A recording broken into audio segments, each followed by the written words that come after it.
اور شہید ہوئے مسجد نبوی میں نماز پڑھاتے، اور جب جنازہ اٹھا تو مدینے کا پھر پیچھے جو دلیر بچے وہ مولا علی تھے۔ مولا علی جناب عمر کا جنازہ اٹھا تو سب سے پہلی ہائے جو نکلی وہ حضرت علی کی زبان سے نکلی، اور حضرت علی کی ساری داڑھی آنسوؤں سے بھر گئی۔ لوگوں نے کہا کہ علی کیا ہوا؟ فرمانے لگے تم دیکھ نہیں رہے جنازہ کس کا اٹھا ہے؟ پلٹ کے دیکھو تو صحیح، تم پتہ نہیں یہ کون گیا ہے؟ کہ حضور کیا ہوا؟ اب فرمانے لگے عمر اس طرح کے کام کر کے گیا ہے، اب ان کے رستوں پہ کون چلے گا؟ کون اس کے جگر راہ وفا میں نقش ایسے چھوڑ آیا ہوں، میں جس منزل سے گزرا ہوں وہ اب تک یاد کرتی ہے۔ حضرت علی حضرت عمر کے جنازے پہ کھڑے ہو کے کہتے ہیں اللہ مجھے اس طرح کے عمل کرنے کی توفیق دے جس طرح کے عمر کر کے گیا۔ میرے بھائی بطل عزیز بطل حریت حضرت عمر رضی اللہ تعالیٰ عنہ جو اپنی زندگی انقلاب والی گزار کے گئے۔ عمر جب دنیا سے گئے تو 80 دینار کا قرضہ تھا، 22 لاکھ مربع میل کا حکمران، اور اپنے بیٹے سے کہنے لگے بیٹے کوشش کرنا تیرے خاندان والے مل کے میرا قرضہ اتار دے، میری قبر پہ بوجھ نہ رہے، اور اگر خاندان والے مدد نہ کریں تو میرے دوستوں سے بات کرنا، وہ مدد نہ کریں تو پھر علی سے بات کرنا۔ ان کا پیار آپس میں اتنا، اور تو اختلاف ثابت کر رہا ہے۔ 80 دینار کا قرضہ چھوڑ کر حضرت عمر دنیا سے گئے، اور جاتی دفعہ کہہ گئے میرے بعد میرے بچوں کو حکومت کے مشورے میں بھی شامل نہ کرنا، حکومت کے مشورے میں بھی میری اولاد شامل نہ ہو۔ اتنا بڑا شخص اتنا بڑا رنگ دے کے یکم محرم کو جب عمر فاروق کا وصال ہوا تو بیٹے سے کہنے لگے اماں عائشہ سے جا کے کہو میرا بھی نبی پاک کے روزے میں دفن ہونے کو دل کرتا ہے۔ ایک قبر کی جگہ ہے اماں جی نے اپنے لیے رکھی ہے، بخاری ہے بخاری۔ حضرت عائشہ کے پاس صاحبزادے گئے، کہنے لگے اماں جی عمر کو زخم لگ گیا ہے، حالت بڑی پریشانی والی ہے۔ وہ کہتے ہیں اگر اماں اجازت دیں۔ سید عائشہ رو پڑی، فرمانے لگی کہ اپنی قبر کی جگہ تو نہیں نہ کسی کو دیتا، پر عمر نے کمال ہی بڑا کیا، اسے کہو جاؤ گنبد خضرا میں قیامت تک جو مصطفیٰ پہ اور ابو بکر پہ سلام پڑے گا وہ تجھ پہ بھی سلام پڑھ کے جائے گا، جاؤ میں نے جگہ دی۔ اعلیٰ حضرت فاضل بریلوی رحمت اللہ علیہ فرماتے وہ عمر جس کے آداب بشیدہ شکر، اس خدا دوست حضرت پہ لاکھوں سلام، اس خدا دوست حضرت پہ۔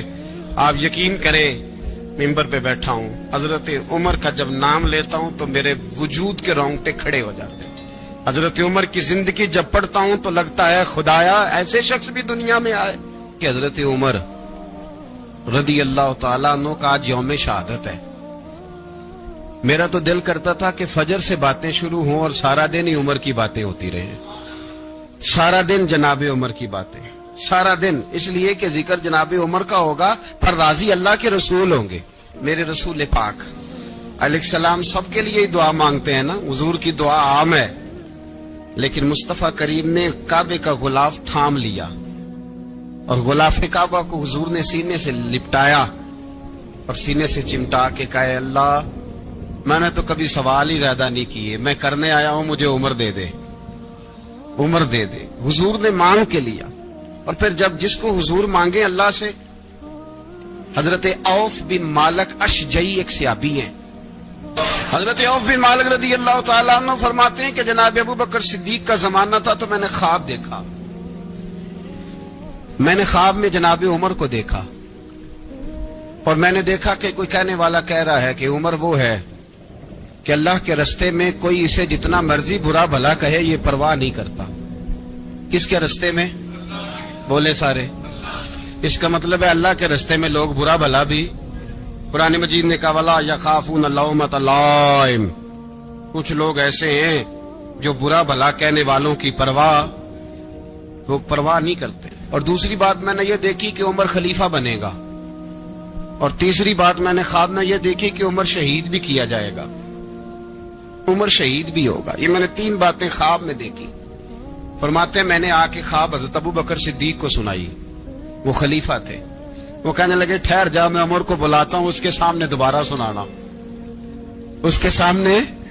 فرماتے ہیں میں نے بلایا حضرت عمر فاروق کو، آ کے بیٹھے، خواب شروع ہوا کہ ایک بات تو میں نے یہ دیکھی کہ آپ ملامت کرنے والے کی پرواہ نہیں کرتے، دوسرا آپ خلیفہ بنے گے۔ جناب عمر کہنے لگے چپ کر، ابو بکر کے سامنے ہی کہہ رہا ہے، چپ کر، خلیفہ کے سامنے ہی کہہ رہا ہے۔ تو ابو بکر صدیق کہنے لگے عمر اسے کہنے دو، مجھے لگتا ہے رب کی رضا یہی ہے کہ میرے بعد اگر مصطفیٰ کا منبر ملے تو عمر کو ملے، اسے کہنے دو، کہنے دو۔ حضرت عمر رضی اللہ تعالیٰ عنہ کو تیسری بات کہی۔ حضرت عوف بن مالک نے کہا آپ شہید کیے جائیں گے، میں نے خواب دیکھی ہے۔ نیک لوگوں کے خواب بڑی حد تک سچے ہوتے ہیں، کہا میں نے خواب دیکھی ہے۔ تو حضرت عمر کہنے لگے شہید تو دلیر لوگ ہوتے ہیں، شہید تو دلیر، جسے سارا زمانہ دلیر کہہ رہا ہے وہ اپنے بارے میں کیا کہہ رہے ہیں؟ کہتے ہیں شہید تو دلیر، میں تو کاہل سا آدمی ہوں، سست آدمی ہوں، میں تو اتنا کام ہی نہیں کرتا، تو یہ خواب تو نے جو دیکھا ہے نا پھر سے دیکھنا۔ تو ابو بکر صدیق فرمانے لگے عاجزی نہ کر، انکساری نہ کر، تو جو کہہ رہا ہے ٹھیک کہہ رہا ہے، لیکن مجھے سن کے شکر بھی ہوا ہے اور افسوس بھی ہوا ہے۔ افسوس اس بات کا کہ تیرے جیسا بطل عظیم چلا جائے گا، اور شکر اس بات کا کہ رب تجھے زندگی بھی اعزاز والی دے گا، اور شہادت کی موت دے کے اللہ تجھے موت بھی عزت والی عطا فرمائے گا۔ اللہ موت بھی تجھے عزت والی دے گا، تجھے کاہلوں جیسی موت اللہ۔ حضرت فاروق اعظم رضی اللہ، او بھائی یہاں تو اس زمانے کا سب سے بڑا مسئلہ پروٹوکول ہے۔ ہم چھوٹے طبقے سے لے کر بڑے سارے پروٹوکول کے قائل ہیں، پر حضرت عمر رضی اللہ تعالی، حضرت عمر کی سادگی اور پھر جناب عمر کی عاجزی، جب انسان اپنے اوپر سوار کر لیتا ہے نا، سوار کر لیتا ہے، میں بدکار پرانا خادم، کسے در ملی نی ٹوئی، تے واصف یار نے نظر جو کیتی تے واصف ہی ہو۔ میں اکثر سوچتا ہوں حضور نے جہاں بھی کہا نا، فرمایا میرے بعد نبی ہوتے تو خطاب کے بیٹے عمر ہوتے۔ حضور نے فرمایا عمر جس رستے سے جاتا ہے شیطان وہ رستہ بدل جاتا ہے۔ نبی پاک صلی اللہ علیہ وسلم نے فرمایا میرا عمر وہ ہے کہ اس کی زبان پر حق جاری ہے۔ حضور علیہ الصلوۃ والسلام نے فرمایا 950 سال حضرت جبریل میرے عمر کی شان بیان کریں تو ان کی عظمت ختم نہیں ہوتی۔ 950 سال جبریل عظمت بیان کرے تو ختم نہیں ہوتی، یہ بات ہے حضرت عمر کی۔ اور فرمایا عمر ابو بکر کی نیکیوں میں سے ایک نیکی ہے، یہ شان ہے عمر فاروق رضی اللہ تعالیٰ عنہ کی۔ حضور نے فرمایا میرے بعد نبی ہوتے تو عمر ہوتے، جس گلی سے عمر آئے شیطان رستہ بدل جائے۔ میرے عمر فاروق کی شان 950 سال بیان ہو تو ختم نہ ہو۔ عمر کی زبان پر اللہ حق بیان کرتا ہے، جو عمر کہتا ہے وہی رب کر دیتا ہے۔ حضور ساری زندگی فضیلتیں بیان کرتے رہے، عمر جواب میں کیا کہتے ہیں؟ کوئی بتائے نا کہ یہ والی حدیثیں کبھی عمر نے بھی روایت کی ہوں کہ حضور نے میرے بارے میں یہ کہا ہے۔ یہ روایتیں وہ روایت نہیں کرتے، ان سے جب لوگ کہتے عمر تیری بڑی بات ہے تو عمر رو پڑتے، کہتے میں تو اونٹ چرانے والے باپ کا بیٹا ہوں، میں تو اونٹ چرانے والے باپ کا بیٹا، اونٹ چرا۔ اس سے آگے عمر گئے ہی نہیں ساری زندگی، اس سے آگے لفظ ہی نہیں ادا کی۔ اور میں تو بھائی اونٹ چرانے والا، میرا باپ تو اونٹ چرایا کرتا تھا، 10 اونٹ تھے، میری ڈیوٹی ہوتی تھی، سنبھالے نہیں جاتے تھے، ابا ڈنڈوں سے مارتا تھا۔ ساری زندگی عمر حج کرنے گئے، ایک خشک تنا کھجور کا عمر فاروق رضی اللہ تعالیٰ عنہ نے اس کو اپنے کلاوے میں لیا، رونے لگے۔ لوگوں نے کہا عمر کیا ہوا؟ فرمانے لگے یہاں میں اونٹ چرایا کرتا تھا، یہاں میں اونٹ چراتا تھا، 10 اونٹ سنبھالے نہیں جاتے تھے۔ دیکھو رسول اللہ کی شان، آج ساری امت چلانے کا طریقہ عطا فرما دیا ہے، ساری نظریے سے پیار۔ یار پیسہ کس کو برا لگتا ہے؟ سارے صحابہ مل کے آئے، کہنے لگے عمر فاروق سے کہنا ہے نبی پاک کے زمانے میں تو ظاہراً غربت تھی، ابو بکر کے دور میں بھی غربت تھی، اب تو بڑا محال ہے، عمر سے سفارش کرو کہ عمر نیا کرتا پہنا کرے۔ ملکوں کے سفیر آتے، عمر وہی پھٹی پرانی چادر اوڑھ کے اور وہی کئی جگہ پہ پیبند لگے سوٹ پہن کے سفیروں کے سامنے بیٹھ جاتا ہے۔ عمر کو مشورہ دو، طے ہو گئی بات۔ سب نے جب مشورہ دے لیا تو سارے کہنے لگے یہ بتاؤ شیر کی مونچھ کو ہاتھ کون لگائے گا؟ کہنا کس نے ہے؟ بندہ بھی تو ڈھونڈو نا۔ نے کہا جناب میرا یہ خیال ہے کہ مولا علی شیر خدا کہیں گے۔ کیونکہ جس شخص کی عمر کو سب سے زیادہ حیا کرتے دیکھا وہ شیر خدا مولا علی ہے رضی اللہ تعالی علی کہیں گے، اس لیے کہ جناب علی تو کئی دفعہ جب گفتگو کرتے تھے تو حضرت عمر چپ کر جاتے تھے اور فرماتے تھے علی نہ ہوتا تو میں ہلاک ہو جاتا. تو کہا علی سے کہو. جناب علی شیر خدا کو بلایا، کس کام کے لیے؟ جی اللہ اکبر. یہ ذرا آپ نے اس دور پہ اس بات کو ذرا لاکا جناب ان سے کہیں کہ زیادہ نہیں، ایک کرتا نیا پہن لے، سفیر آتے ہیں وزیر آتے ہیں تو ایک کرتا نیا پہن لے. حضرت علی کو بلایا، آپ فرمانے لگے کوئی اور بات ہوتی تو میں کہہ دیتا، یہ والی میں نہیں کہہ سکتا. کوئی اور ہوتی تو میں عمر کو کئی دفعہ کہہ دیتا ہوں، جلال میں بھی تو سن، یہ والی میں نہیں کہہ سکتا. میں تمہیں ایک مشورہ دیتا ہوں. کہ وہ کیا؟ کہنے لگے سیدہ عائشہ صدیقہ سے کہو، وہ مومنوں کی ماں ہیں، عمر ٹالے گا نہیں. اماں جی سے جا کے کہ اماں جی نیا کرتا عمر سے کہیں پہن لیں، وزیر آتے ہیں بڑے بڑے لوگ تو چلو کوئی حرج نہیں. اماں جی نے کہا اچھا کوئی بات نہیں میں بلا لیتی ہوں. جناب عائشہ نے پیغام بھیجا. جب خادم نے کہا نا مصطفیٰ کے گھر سے پیغام آیا ہے تو 20 لوگ بیٹھے تھے. عمر کانپتے ہوئے اٹھے، کانپتے دوڑے. حضرت عائشہ پردے میں تھی تو فرماتی ہیں عمر اتحیات کی حالت میں بیٹھ گئے. کہا اماں جی دیر تو نہیں ہو گئی مجھے آنے میں؟ کہا نہیں ٹائم پہ آ گئے ہو. کس لیے بلایا تھا؟ کہا عمر دیکھو غربت کے معاملات اور ہوتے ہیں، جب اللہ آسانی دے تو کوئی چیز استعمال کرنا حرام نہیں ہوتی، اگر حرام ہے تو بتاؤ. کہا نہیں اماں جی حلال ہی ہے. تو فرمایا پھر اتنے سفیر آتے ہیں مشیر آتے ہیں، اب تو مال غنیمت بڑا آتا ہے، ڈھیر لگ جاتے ہیں مسجد میں، تو چل ایک نیا کرتا تم بھی پہن لیا کرو. اور آپ نیا کرتا پہنو گے تو دھاک بیٹھے گی غیروں پر. تو صحابہ کا مشورہ ہے کہ آپ نیا لباس پہنے. اماں جی کہتی ہے میں نے حکم دیا تو عمر چپ کر گئے، گردن جھک گئی. تھوڑی دیر کے بعد سیدنا عمر فاروق نے سر اٹھایا تو داڑھی پہ آنسو گر رہے تھے، رو پڑے. کہنے لگے پاک محبوب کی پاک بیوی جیسے حکم کرتی ہو میں حاضر ہوں، پر مجھے وہ والا لباس پہنانا جو میرے مصطفیٰ نے پسند فرمایا ہے. اگر یہ رنگ رسول پاک کا ہے تو میں حاضر ہوں، اور اگر نبی پاک کا نہیں تو پھر جیسے آپ حکم کریں. جناب عائشہ کہتے ہیں عمر روئے تو میں زیادہ روئی، میرا پلو بھیگ گیا آنسوؤں سے. میں نے کہا عمر آپ جائیے. عمر یوں نکلے تو جو صحابہ کھڑے تھے وہ کونے میں تھے، سارے آ گئے. کہا اماں جی کیا بناؤ؟ فرمایا بھائی تم سب جو باتیں کہتے ہو وہ اپنی جگہ ٹھیک ہیں، پر عمر جو بات کرتا ہے وہ سب سے زیادہ ٹھیک ہے. عمر جس پہلو پر بات کرتا ہے وہ یار ایسی عاجزی، ایسا رنگ، ایسا انداز، ایسا طرز حیات، ایسی زندگی. اولاد کے معاملے میں لوگ بزدل ہو جاتے ہیں، بزدل. پر حضرت عمر کا بیٹا مصر گیا، وہاں سے کمائی کر کے لایا، تجارت کرنے گیا، لاکھوں کا مال. کون سا باپ ہے دنیا میں جس کا بیٹا باہر سے پیسے لے کے آئے تو ابا تفصیل پوچھے کہ بیٹا کہاں سے کمائے، کہاں سے لایا، کتنے ملے، کیوں آئے؟ کون سا باپ تفصیل پوچھتا ہے؟ ابا تو کہتا لا صحیح اور تعریفیں کرتا ہے میرا بیٹا بڑی کمائی کرتا ہے. کبھی پوچھا ہے اس سے کہ ڈیوٹی صحیح دیتا ہے کہ نہیں؟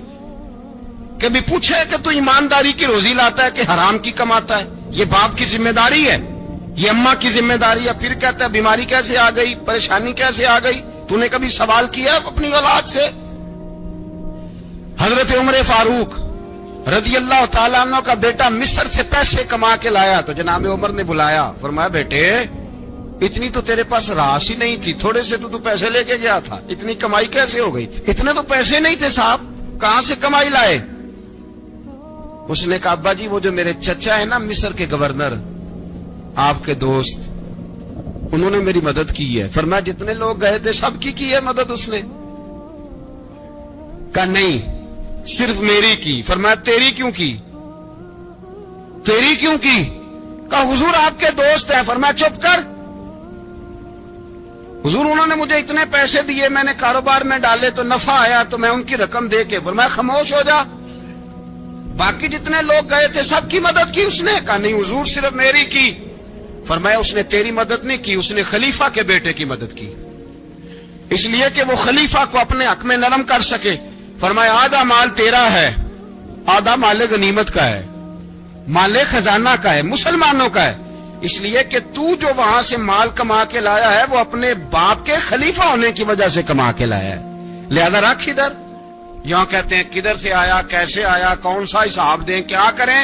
او بھائی حضرت عمر رضی اللہ تعالیٰ عنہ کا اپنی اولاد کے بارے میں یہ رنگ ہے۔ ایک جنگ سے نا خوشبو آئی، خوشبو بڑی مہنگی ہوتی تھی، عرب میں خوشبو آج بھی بڑی مہنگی ہے، وہ زیادہ استعمال کرتے ہیں۔ میری باتوں کی سمجھ آ رہی ہے میرے بھائی؟ بڑی مہنگی خوشبو تھی۔ جب وہ خوشبو آئی تو حضرت عمر نے کہا، گھر میں پہلے پہنچی حضرت عمر کے، چونکہ زیادہ عورتیں استعمال کرتی تھی گھر کے اندر خوشبو، مرد بھی لگاتے تھے۔ حضرت عمر نے اپنی بیوی سے کہا، آپ کی زوجہ تو تھی وہ بڑی خوشبو کو پسند کرتی۔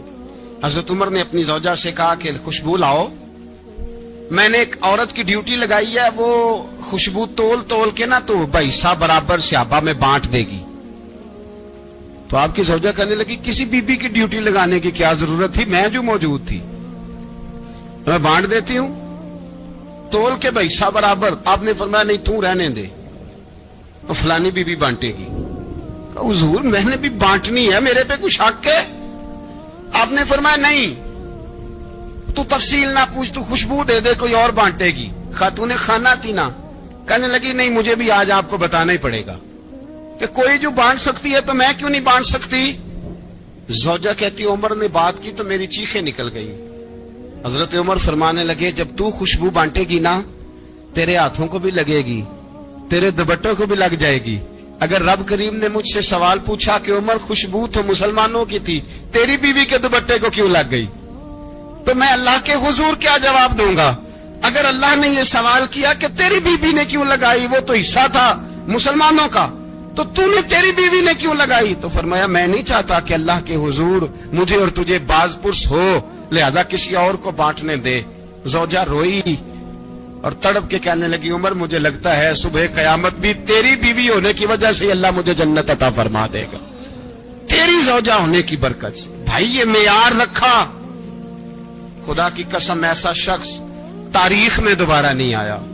اتنا بڑا آدمی، اتنا بڑا شخص، اتنا بڑا آدمی، اور پھر رنگ یہ ہے کہ عمر 22 لاکھ مربع میل کا حکمران، 22 لاکھ، اور کھجور کے درخت کے نیچے مٹی کا ڈھیلا لے کے سو گئے ہیں، پرواہ کوئی نہیں، کوئی مسئلہ ہی نہیں۔ 2 غلام ساتھ بیٹھے تو ایک روٹی حضرت عمر نے گھر سے منگوائی، تھوڑا سا سرکہ، تو غلام کہنے لگے ہم نے بھی کھانی ہے۔ فرمایا کوئی حرج نہیں، روٹی کو پیٹ بھر کے کھانا ضروری تو نہیں، 3 حصوں میں بانٹ لیتے۔ ایک آدمی آیا ہوا تھا مصر کا رہنے والا ملنے کے لیے، اس نے پوچھا عمر کدھر ہے، تو کہا وہ ادھر جاؤ مسجد میں بیٹھے ہوں گے، اور واپس آیا تو کہنے لگا وہاں تو 3 غلام بیٹھے ہیں، ایک روٹی بانٹ کے کھا رہے ہیں، لگتا ہے کئی دنوں سے روٹی نہیں ملی۔ کہا 3 غلام تو کوئی نہیں، وہاں 2 ہی تھے، تیسرے تو امیر المومنین تھے۔ اس نے کہا نہیں 3 غلام ہیں، کپڑے بھی ایک طرح کے پہنے ہوئے ہیں، بلکہ 2 کے تو پھر صحیح ہیں، تیسرے کے تو زیادہ ماڑے ہیں، کپڑے بھی ایک طرح کے، کھانا پینا بھی ایک طرح کا، اور ان کا نشست برخاست بھی ایک طرح کی ہے، لہذا کوئی فرق نہیں۔ حضرت ابو ہریرہ کہتے ہیں میں لے کے آیا، اور جناب عمر کو جب میں نے کچی زمین میں تامت سمیٹ بیٹھے دیکھا تو میں رو پڑا۔ میں نے اس مصر سے آنے والے کو کہا تو اس کے جلوے دیکھ، اگر اس کی ذات میں اتنا حسن ہے تو محمد عربی کا مقام کیا ہوگا؟ یہ مقام غور ہے، مقام غور۔ ایک آدمی کو آپ نے دیکھا آنکھوں سے نابینا ہے اور بھیک مانگ رہا ہے، تو حضرت عمر کو نظر آ گیا، فرمایا کون ہو؟ اس نے کہا میں یہودی ہوں۔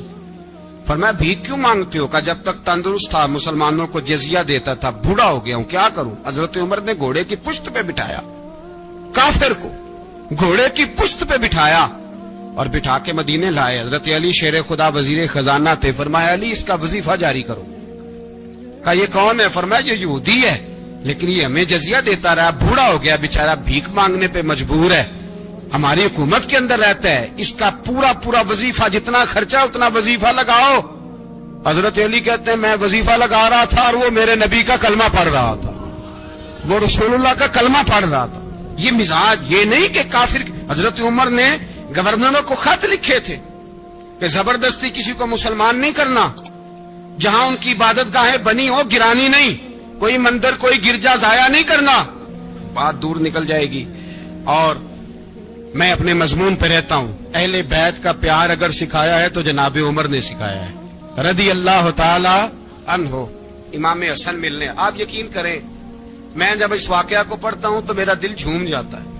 میں کہتا ہوں یار ڈاٹا ہونا اپنی جگہ پہ، عشق ہونا اپنی جگہ پہ، انسان کا باوقار ہونا اپنی جگہ، جہاں کھڑے ہونا تھا وہاں یہ کھڑے ہوتے تھے، اور جہاں جھکنا تھا وہاں یہ ان لوگوں میں اقبال نے کہا تھا تیری نگاہ ناز سے دونوں مراد پا گئے، عقلِ غیاب و جستجو عشق حضور و اضطراب۔